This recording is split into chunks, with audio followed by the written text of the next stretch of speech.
The topic of today's talk is proof of work and the monument of immutability.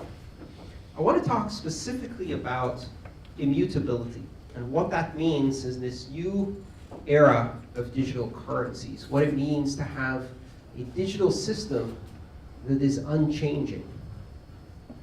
Immutability is a tricky concept. First of all, because it doesn't really exist, right? Everything changes. There is no thing in nature that is forever unchangeable. The universe itself, the vacuum, particles, everything changes. Nothing is immutable.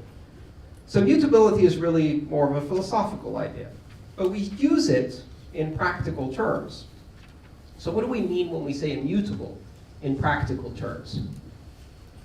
The way I like to think of it is, if you have a scale of something that's very easy to change, all the way to the hardest thing you can possibly find to change, the most unchangeable thing, the thing that is most difficult to change, immutability is that side of the scale, right? So for practical purposes, we'll define immutability in any sense to be the maximum of that scale of how hard it is to change something. And on January 3rd, 2009, that scale expanded significantly, and a new maximum was defined. A new maximum in terms of what it means to be immutable for a digital system. Nothing is as immutable as Bitcoin. So Bitcoin defines the end of that scale at the moment. And so it redefines the term immutable. Now that has some interesting implications, including that you can't call the things to the left of that immutable. You can't call them immutable-ish. You can't call them kinda immutable, right? Immutable-ish is like pregnant-ish, right? It only makes sense as the maximum value, not the maximum minus one. So immutable, once it's redefined, the things below it can't be called immutable anymore. And so why is Bitcoin immutable? What gives the Bitcoin blockchain the characteristics of immutability? What is it that makes it unchangeable? And the first answer that most people go for is the blockchain. The blockchain makes Bitcoin immutable because every block depends on its predecessor, creating an unbreakable chain back to the Genesis block. And therefore, if you change something, it would be noticed, therefore it's unchangeable. And that is the wrong answer. Because it's not really the blockchain that gives Bitcoin its immutability. And that's a really important nuance to understand. The blockchain makes sure that you can't change something without anyone noticing. And in security, we call that tamper evident, meaning that if you change it, it is evident. You cannot tamper it without evidence of your tampering. Tamper evident. But there's a higher standard in security, what we call tamper proof. And tamper proof is something that cannot be tampered with. Not just will be visible if it's tampered with, but cannot be tampered with, immutable. And the characteristic that gives Bitcoin its tamper-proof capability is not the blockchain, it's proof of work. Proof of work is what makes Bitcoin fundamentally immutable. And that is a really important concept to understand because a lot of people are throwing around words like blockchain and claiming that these things are immutable even though they don't have a proof of work consensus algorithm or any kind of consensus algorithm that gives them immutability. At best, they offer tamper evidence, meaning someone will notice, but they are not unchangeable. This distinction is going to become historically important. Now, you may think historically important, that's a pretty heavy term. Why is it going to be historically important? Because If Bitcoin continues to work the way it's working today, we are introducing a new concept, which is a form of digital history that is forever. And if that history lasts 10 years, that's impressive. If it lasts 100, that's astonishing. If it lasts 1,000 years, it becomes an enduring monument of immutability, an edifice of immutability, a system of forever history, unshakable history. And that is truly a monument of our civilization. And we have to consider the possibility that that will happen. I use the word monument, and I want to expand a tiny bit on that and talk about proof of work. Proof of work was not invented by Satoshi Nakamoto. You can see evidence of proof of work systems throughout human civilization. There is some big pointy proof of work in Cairo. The pyramids. There is some big stone proof of work in Paris, the Cathedral of Notre Dame. In fact, proof of work is something that our civilization does quite often. Let's think about that for a second. The pyramids serve two purposes. The minor purpose is as a religious artifact and tomb for the king. But the even more interesting purpose is a declaration to every civilization and every human that sees it. Behold, this is the measure of the Egyptian civilization. This is what we can build. This is proof of work. You cannot build this on the cheap. You cannot build this in a civilization that doesn't have abundant resources. You cannot build this unless you can feed 20,000 people to not do anything but this. You cannot build this unless you can guard it with soldiers. You cannot build this unless you commit resources for decades or centuries. This cannot be built cheap. And the pyramids stand today as a testament of proof of work for the Egyptian civilization. And anyone, without even understanding what this thing is, riding up in the desert on a camel, going over that hill, and seeing a stone monument that's a few hundred feet in the air, looks at that and goes, wow. And wow is an expression of believing the proof of work, right? Because they immediately and intuitively understand something great built that, and there is no cheap way to do it. The Cathedral at Notre Dame is the same thing. Marshalling thousands of stone masons over hundreds of years to build a monument to the church, a monument of religion, that made people stand in such awe that they could only even give it divine origin. They could but believe that only a religious order could do something like that. It says, behold the church, what we can do. That kind of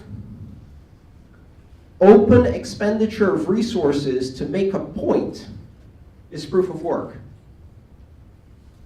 And we see this again and again in civilization. But until now, we've only seen it in local environments for a specific country, organization, or civilization. Bitcoin is the first planetary scale digital monument of proof of work. And to those who come later, we will be able to say, behold, this monument of immutability built over decades. Marvel at its function as well as its elegance. Because it has function. Unlike the pyramids and the cathedrals, it serves a purpose, a practical purpose. And that practical purpose is to become a record of history forever. To become the definitive and authoritative source that cannot be modified. The record of truth that cannot lie. And once a transaction is embedded into the blockchain, the Bitcoin blockchain, and secured by proof of work, it becomes incredibly difficult to change. This is a thing that most people don't understand. So let's break it down a tiny bit and look at some of the technicals behind it. But Andreas, what if 51% of the miners decide to change it?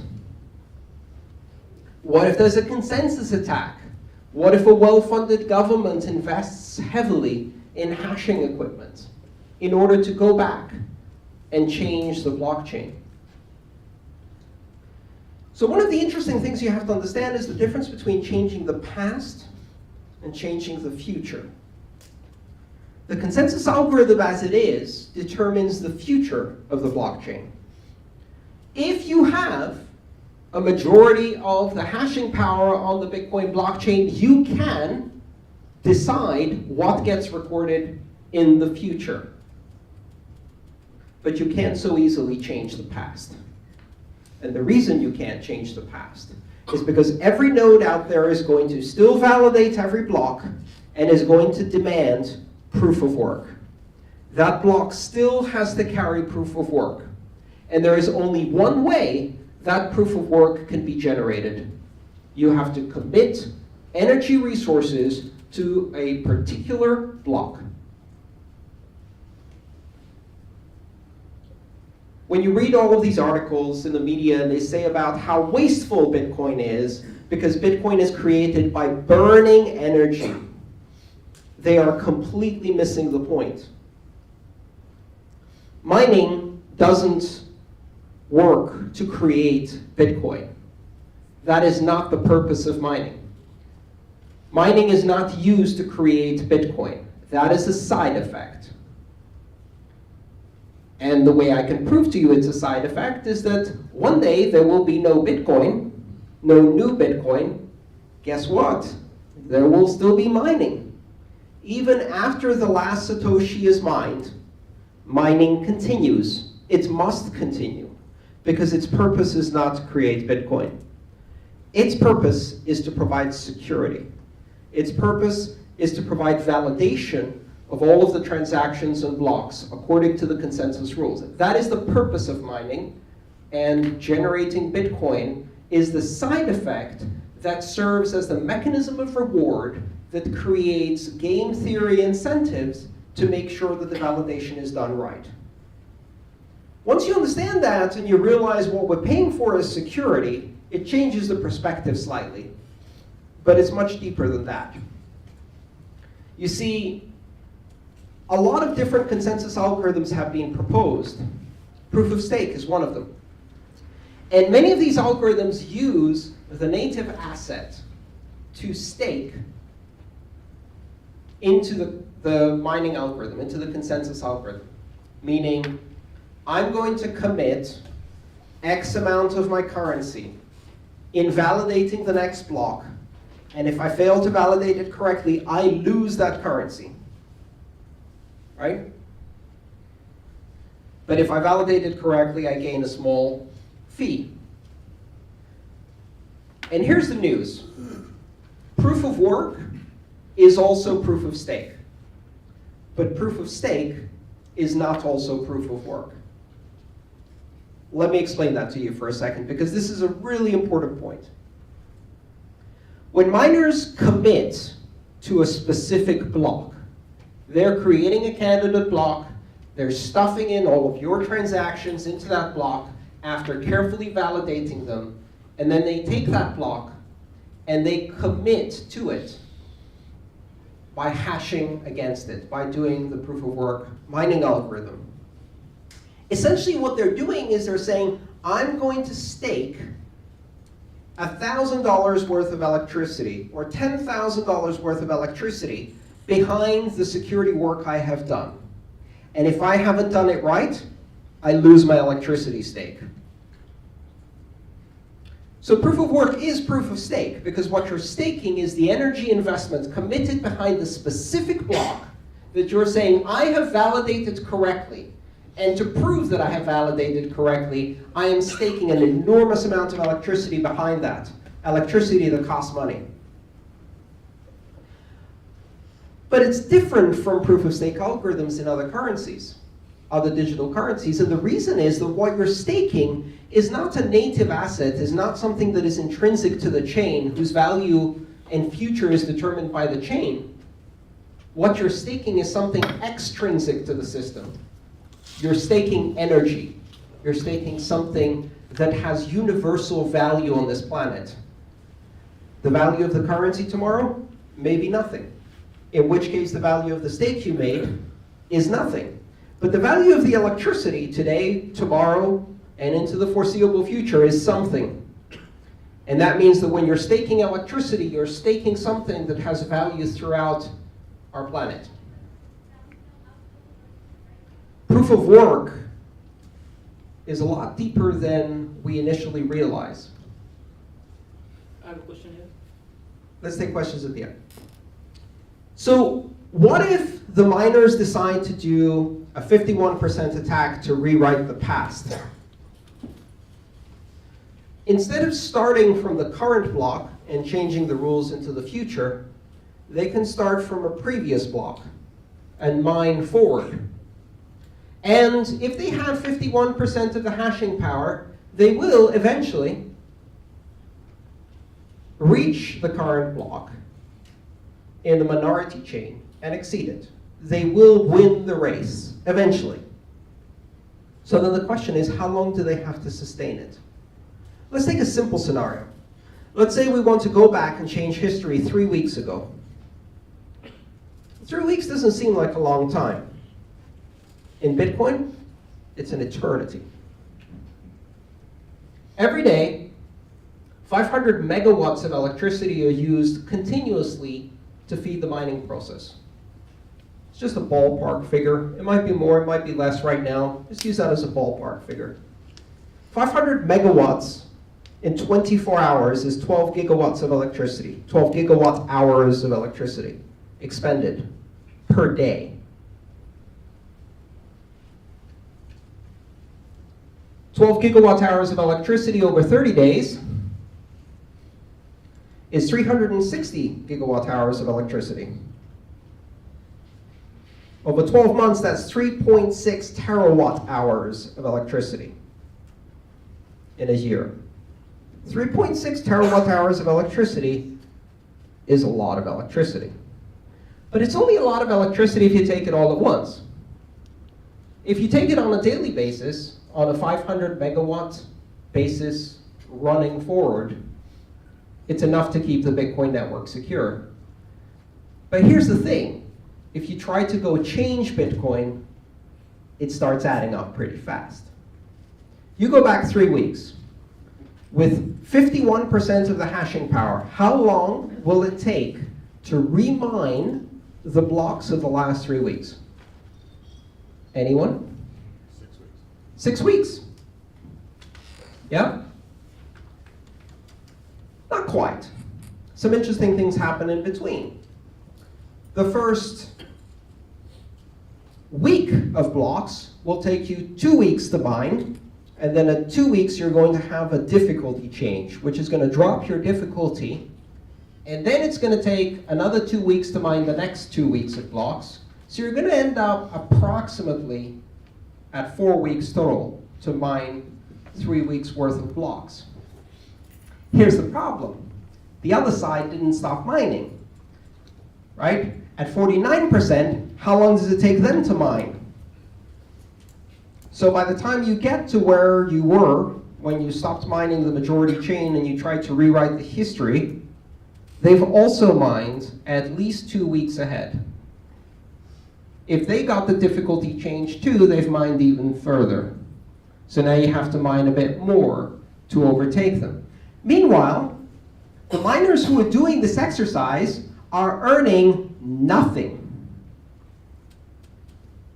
Presumably, they're part of the same hashing power that mined the first time around. Presumably, they already had 51% of the power when they were mining the first time around, and now that they're trying to remine the last 3 weeks of blocks, Well, they've already banked the rewards, but they've banked them on the other chain, which they're making invalid. So now they're going to get rewards on the new chain, but only if they give up the rewards that they banked on the other chain, which means effectively they're going to spend 3 to 4 weeks at 500 megawatts mining for free. Meanwhile, what happens on the other chain? On the minority chain, you're a 49% miner, and you're now mining a minority chain. It's going to be hard. First 2 weeks is going to be slow. You're going to be doing blocks every 20 minutes. But your share of the mining capacity just doubled, which means your profitability just doubled. So you're getting more reward for the same amount of mining. And if that chain still has value, you're making quite a bit of money because you now have a bigger market share. In fact, the more people abandon the chain, the more profitable it is for the minority. And all you have to do is peel off 2%. All you have to do is persuade 2% of the people who are mining for nothing to come mine on the chain where we're mining for double rewards. How hard is that going to be? Which means that actually sustaining a 51% attack for 4 weeks is brutally hard. Now, of course, that means you'd probably only do it if you had 75%, 80%. Ethereum started with 90. At some point, they went as low as 70% on the majority chain when they did their fork. That's a pretty big drop. So you have these economic incentives that make it very difficult. Now, please notice, I've been talking about 3 weeks. Bitcoin is 7 years old. What if you wanted to change a transaction that was last year? Or a year and a half ago? Well, now the math is really against you.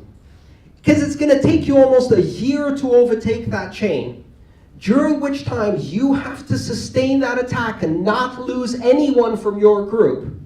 Otherwise, you never overtake it, and then you make even less money. So now you've mined it twice and gotten 0 reward on both times. Right? And this is the point that we really need to understand about blockchains. There is something inherently interesting about the fact that you can show someone a number and they can calculate from that number how many joules of electricity you consumed to create that number. And it is absolutely unforgeable.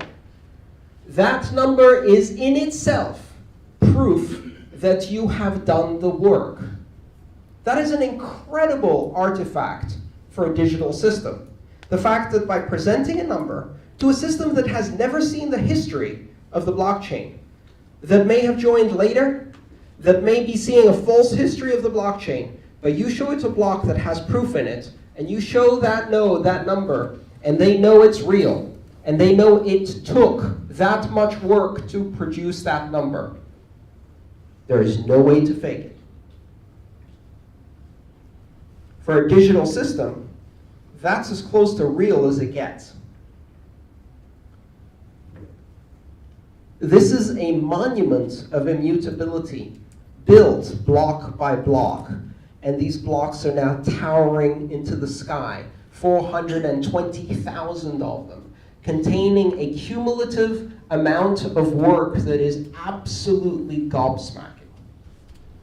And it cannot be changed or forged without not only the other person knowing it has been changed, but without you actually expending the energy all over again. There is no shortcut. And that is the difference between tamper-evident and tamper-proof. You could disconnect from the blockchain today, not look at it for 3 years, come back 3 years later, I can present you a single number and say, do you believe this is an actual block from the blockchain? And you would be able to say with complete confidence, yes. The amount of work evidenced by this block could not have been produced any other way than if during the entire time I was gone, you were expending energy at the predicted rate, and you came up with this artifact. I only need to see the pinnacle to know that it's a real blockchain. Only the last block, one number, and I know how much work has gone into it cumulatively. Because it tends to have ever-increasing work. The longest difficulty chain wins. Bitcoin is not just simply a system of accounting. It is the first digital artifact that provides forever history, that provides true digital immutability. There is no other system that provides digital immutability at that level. It is a planetary scale, thermodynamically guaranteed, self-evident system of immutability. Planetary scale, because in order to do it, you need to marshal resources that only exist in a planetary scale effort. Thermodynamically guaranteed, because you can calculate the exact amount of energy it took to create it, and there is no shortcut. Information theory tells us that to flip that many bits takes this many joules, and there is no way to do it otherwise. Self-evident, because the number that is produced as proof of work tells you exactly how much work has been done cumulatively. And it really is a monument. Now, then the interesting question arises. Can we really afford this? Is this a waste of energy? There is no thing on the planet that produces a digital record that is self-evidently immutable at this scale. Nothing. It is the only platform on which you can embed data that will be guaranteed immutable within a few blocks. 1,000 blocks after you put data in, there's no going back. That data is not going to change. Okay, maybe if you put it in and it's only 3 blocks old, maybe it can change. 6 blocks old, 144, oh, this is getting tough.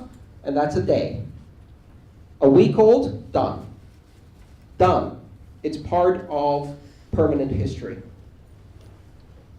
Our ancestors said, this is as good as written in stone. Our grandchildren will say, it is as good as written on the blockchain, because it is the new standard of immutability and it is globally accessible. Any application can leverage that capability.